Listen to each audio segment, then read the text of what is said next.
ఖురేషీపై ఈ fake video అనేది అది కూడా సోషల్ మీడియాలో బాగా వైరల్ అవుతున్నది. ఇది ఒక తీవ్రమైన విషయం అని, చాలా అవమానకరమైన విషయం కూడా. మధ్యప్రదేశ్ బీజేపీ మంత్రి విజయ్ షా ఆయన పేరు. నేను ముందు నుంచి ఈ మత కోణం అనేది మన మధ్య చాలా ముఖ్యమైన అంశంగా వస్తూ ఉంది. ఎవరేం తిట్టినా నేనైతే ఆ అంశాన్ని చెప్తూ ఉన్నాను. భారత ప్రభుత్వము ఆమె సోఫియా ఖురేషిని అక్కడ కూర్చోబెట్టడం ద్వారా మాది బహుళ మతాలతో కూడిన దేశం అని ప్రపంచానికి ఒక సంకేతం ఇవ్వడానికి ప్రయత్నించింది అని అందరూ కూడా హర్షించారు దాన్ని. ఇది ఆచరణలో కూడా అమలు జరగాలని. కానీ ఈ మధ్యప్రదేశ్ మంత్రి ఇష్టానుసారం మాట్లాడి ఈయన ఏమన్నాడు, వాళ్ళందరూ టెర్రరిస్టు పనులు చేస్తున్నారు, మేము టెర్రరిస్టుల చెల్లెల్ని సోదరీమణినే మా మీడియా గోష్ఠిలో కూర్చోబెట్టడం ద్వారా వాళ్ళకు పాఠం చెప్పాము అన్నారు.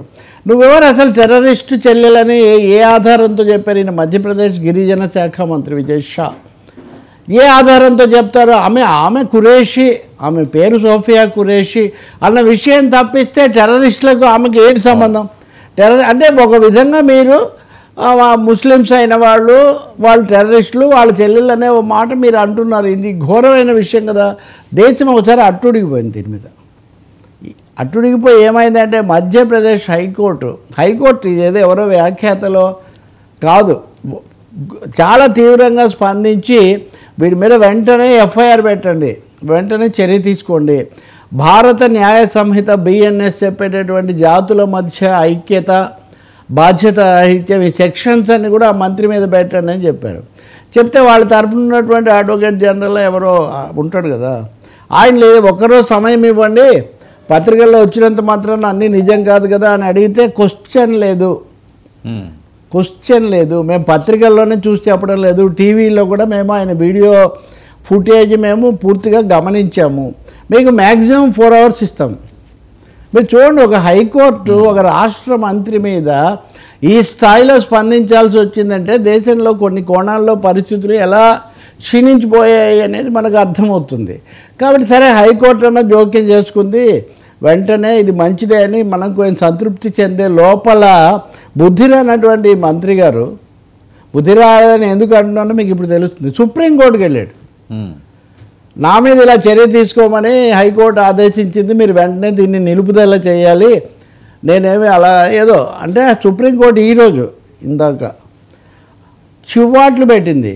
అసలు మంత్రి మీరు బుద్ధి ఉండే మాట్లాడారా? ఏం మాట్లాడుతున్నారు? దేశం ఏ పరిస్థితిలో ఉంది, మీరేం మాట్లాడుతున్నారు?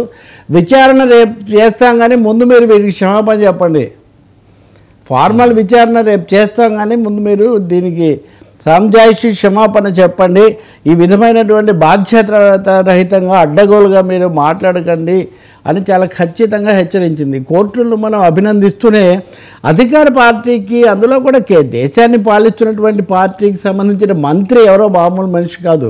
ఇంకా ఒక దారుణమైన విషయం ఏమంటే వర్మ, ఇదే సమయంలో సోషల్ మీడియాలో ఈమె మీద ఒక వైరల్ పోస్ట్, కొన్ని సెక్షన్స్ దాన్ని ట్రోల్ చేస్తున్నారు. ఇదిగోండి, ఈమె ఖురేషి, ఈమె భారతదేశ ప్రతినిధిగా గొప్పగా ఉందని మనం సంతోషిస్తుంటే టెర్రరిస్టులతో ఉండి ఇప్పుడు నాకేం సంబంధాలు లేవు అని ఆమె అన్నట్టుగా ఇందులో ఒక డైలాగ్, నేను అన్నీ తెంచుకున్నాను అని. దీని మీద ఫ్యాక్ట్ చెక్ చేసి ఫాల్స్ అని. అంటే ఏం జరుగుతుంది దేశంలో అంటే కొన్ని రకాల పైత్య ప్రకోప శక్తులు, కొన్ని కుటిల శక్తులు ఎలాంటి వ్యవహారం చేస్తున్నాయి. ఈ శక్తులు లేదా పైత్యకారులు ఏదో అనుకుంటే మంత్రులు కూడా ఇలా ఎందుకు మాట్లాడుతున్నారు మనకేమీ. నిన్న కూడా మనం చర్చించాం, చాలామంది కింద కామెంట్స్ పెట్టారు, ఏ పార్టీ వాళ్ళు అనేది కాదండి, అమరులు పరామర్శిస్తే కూడా దాన్ని కూడా ఘోరమైన వ్యాఖ్యలు పెట్టడము. ఖురేషిని దేశమంతటి తరఫున అక్కడ మహిళా ప్రతినిధిగా కాదు, సైన్యం ప్రతినిధిగా, ఆమె అంతర్జాతీయ సైనిక కవాతుల్లో కూడా భారత విభాగానికి నాయకత్వం వహించారు. ఇంకా చెప్పాలంటే ఈమె కానీ ఆ వ్యోమిక్ కానీ ఈమె అసలు సుప్రీంకోర్టులో కూడా పోట్లాడారు, సైన్యంలో మహిళలను ఎందుకు నియమించరు, ఎందుకు మాకు పర్మనెంట్గా మాకు బాధ్యతలు ఎందుకు ఇవ్వరు, డెప్యుటేషన్ల మీద ఎందుకని పోరాడి విజయం సాధించిన వ్యక్తులు. ఇలాంటి వాళ్ళని కూడా ఈ సమయంలో అవమానించుకోవటం, ఇలా ఫేక్ పోస్టులు పెట్టడం, లేకపోతే ఖురేషి టెర్రరిస్టుల సోదర. తప్పకుండా ఈ విషయంలో నేను చూసే తర్వాత నడ్డా కూడా బీజేపీ అధ్యక్షులు దీని మీద ఆరాలు తీయటం కాదండి, ఉన్న ఫలాన్ని చర్య తీసుకోవడం కదా. మీరు ఎందుకనే ఒక మంత్రిని డిస్మిస్ చేస్తే పెద్ద తలకిందులు అయిపోతుంది. ఆ పార్టీ బీజేపీకి కావాల్సిన బలం ఉంటుంది కదా, దేశానికి ఏం సందేశం పంపించాలి కదా. కాబట్టి ఏం జరుగుతుందో సుప్రీంకోర్టు రేపు ఎలాగో సుప్రీంకోర్టు హైకోర్టు అన్నీ కూడా మందలించాయి తీవ్రంగా. తప్పకుండా బీజేపీ ఆ మంత్రిని తొలగిస్తుందని, వెంటనే ఇంకెవరైనా ఇలా చేస్తే కుదరదని హెచ్చరికలు జారీ చేస్తుందని మనం కోరుకోవాలి. నేనైతే అలా భావిస్తున్నాను. సార్ మోడీ భక్తి శశి థరూర్పై వేటు, దీన్ని ఎలా చూడాలి? ఇది మోడీ భక్తుడే ఎలా అయ్యాడు శశి థరూర్ అనేది అర్థం కావట్లేదు. ఈయన 4 సార్లు ఎంపీ అండి, అవును, కేరళ నుంచి. అదివరకు ఐక్యరాజ్య సమితిలో పనిచేసేవాళ్ళు. ఒక దశలో ఆయన మనం ఐక్యరాజ్య సమితి పదవికి పోటీ కూడా పెట్టారు. భారతదేశం కొంచెం ఆయన తరఫున లాభించేసింది అప్పుడు. ఆ తర్వాత ఆయన కాంగ్రెస్లో ఉన్నాడు, వ్యక్తిగత కేసులు అవి ఇవి ఏమున్నా కానీ అలా కొనసాగుతూ ఉన్నాడు. కాంగ్రెస్లో ఆయన నిజానికి రెబెల్, కొంచెం అసమ్మతివాది. మల్లికార్జున్ ఖర్గే మీద పోటీ పెట్టాడు, 1000 ఓట్లు వచ్చాయి ఈయనకు. ఏది మల్లికార్జున్ ఖర్గేకు వ్యతిరేకంగా ఏఐసిసి అధ్యక్షుడిగా పోటీ చేస్తే ఈయనకు 1000 ఓట్లు వచ్చాయి. అలాగే ఆ మధ్య ఒక 20 మందో 30 మందో ఎంపీలందరూ కాంగ్రెస్ పరిస్థితి మారాలి అని ఒక లేఖల ఉద్యమం చేసినప్పుడు దాంట్లో అగ్రభాగాన చొరవ చూపింది శశి థరూర్. వాళ్ళ పార్టీలో ఆయన ఏదైనా చేయొచ్చు, లేకపోతే బయటికి రావచ్చు, ఆయన ఏదైనా చేయొచ్చు. కానీ కాంగ్రెస్ ఎంపీగా ఉంటూ పదే బీజేపీ వాళ్ళని మించి ఆయన మోడీని పొగుడుతున్నాడు. మోదీ వీరభక్త అని. మొదట అన్నారు మోదీ భలే చేశారు, అసలు తిరుగులేదు, దేశాన్ని దృష్టిలో పెట్టుకోవాలి, మాట్లాడాలి, అది ఇది అన్నారు. ఆ తర్వాత ఆయన సందర్భవశాత్తు విదేశాంగ శాఖకు సంబంధించిన పార్లమెంటరీ స్థాయి సంఘానికి బాధ్యుడిగా ఉన్నాడు, చైర్మన్ ఏదో. సో అక్కడ కూడా మళ్ళీ మోదీ చాలా వండర్ఫుల్ డీలింగ్ అది ఇది అని చెప్పి పొగిడారు. ఏంటి సార్ ఇదని కాంగ్రెస్ వాళ్ళని అడుగుతుంటే ఓకే అందరం బలపరిచాం కదా అని కానీ ఇది ఒక పరిధి దాటింది, శృతి మించింది. మరీ ముఖ్యంగా డొనాల్డ్ ట్రంప్ అమెరికా అధ్యక్షుడి ఆదేశాల ప్రకారం ఆయన ప్రకటించాడు భారతదేశం యొక్క సార్వభౌమత్వం, ఘనత, కొంత ప్రతిష్ట దెబ్బతిన్నాయి అని అనుకుంటున్నప్పుడు ఇప్పుడు కూడా ఆయన బలపరుస్తున్నాడు. ఇది ఇక్కడ షాకింగ్. ఒకవేళ ఇంకా ఏమైనా డౌట్ ఉందేమని నేను ఈరోజు ఇండియన్ ఎక్స్ప్రెస్, మిగతా వదిలే, ఈరోజు ఇండియన్ ఎక్స్ప్రెస్లో కూడా ఆయన ఒక పెద్ద లేఖ రాశాడు. వ్యాసం, ఎడిట్ పేజ్ వ్యాసం చాలా బ్రహ్మాండంగా ఉంది. మన విధానం ఏదో చిన్న సమస్యలు, ఉపశృతులు అపశృతులు తప్ప అని. ఎందుకు ఇంతగా చేస్తున్నాడు? ఇప్పుడు ఏమంటాడైనా? అవునండి మోదీ నేను చేశానని చెప్పాడు, కానీ ఆధారాలు ఏమున్నాయి? వేర్ ఈజ్ ది బాడీ అన్నట్టుగా వేర్ ఈజ్ ది ఎవిడెన్స్ ఆయన ప్రకటించాడు.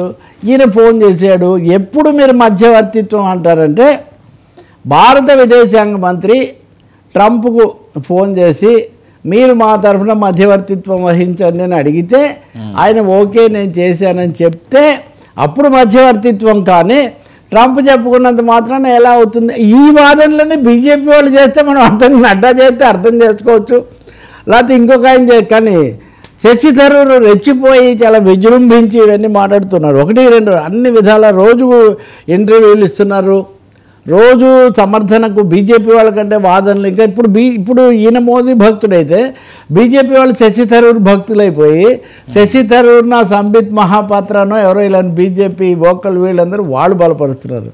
సో వారు వీరైనట్టుగా ఇప్పుడు పరిస్థితి తయారైంది.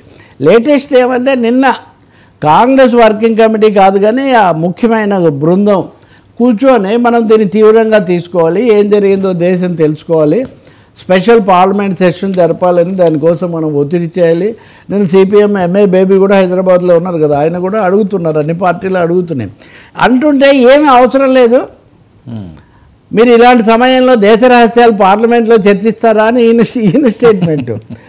సో నిన్న జైరాం రమేష్ అలాగే పవన్ ఖేరాని కాంగ్రెస్ నాయకులు వాళ్ళను అడిగారు, ఏంటి మీ వాడు ఇలా మాట్లాడుతున్నాడంటే, సరే పార్టీ మాది ప్రజాస్వామ్య పార్టీ ఎప్పుడు ఉంటుంది కదా, అభిప్రాయాలు చెప్తుంటారు, కానీ ఈయన మరీ లక్ష్మణ రేఖ కూడా దాటాడు. ఇప్పుడు దాని మీద ఏమైనా డౌట్ ఉంటే ఈరోజు ఆయన వ్యాసం కూడా రాస్తాడు, ఇవన్నీ నేను చెప్పినవి నిన్నటివి. సో ఖచ్చితంగా బహుశా శశి థరూర్ మీద వేటుపడే అవకాశమే కనిపిస్తుంది. రెండవది కాంగ్రెస్లో ఉండి మోదీకి ఇంత భక్తి చూపించే బదులు అదేదో బీజేపీలోనే చేరి అక్కడే భక్తి చూపించవచ్చు కదా అని కూడా కాంగ్రెస్ వాళ్ళు అంటున్నారు. కానీ విచిత్రమైన ఒక పరిస్థితి మటుకు థరూర్ సృష్టించాడు, తెలిసే చేస్తున్నాడు. నేను తెలియని వాడు కూడా కాదు, కేంద్ర మంత్రి చేశాడు. ఎన్నో బుక్కులు రాశాడు, చాలా సమస్యలు కూడా ఎదుర్కొన్నాడు ఆయన. కాబట్టి ఇదొక రీఅలైన్మెంట్. ఇంకో సమస్య ఏమంటే ఆయన ఇదివరకు 20 మంది సంతకాలతో లేఖ రాసినప్పుడు ఈయనతో పాటు సంతకాలు చేసిన చాలామంది ఇప్పటికే బీజేపీలో చేరారు. కాబట్టి ఇదేమన్నా ఆ దారిలో ఉన్నాడా, లక్ష్మణ రేఖ నుంచి అటు ఆ రేఖలో వెళ్తున్నాడా అనే ఒక పెద్ద డౌట్ ఇక్కడ ఉంది.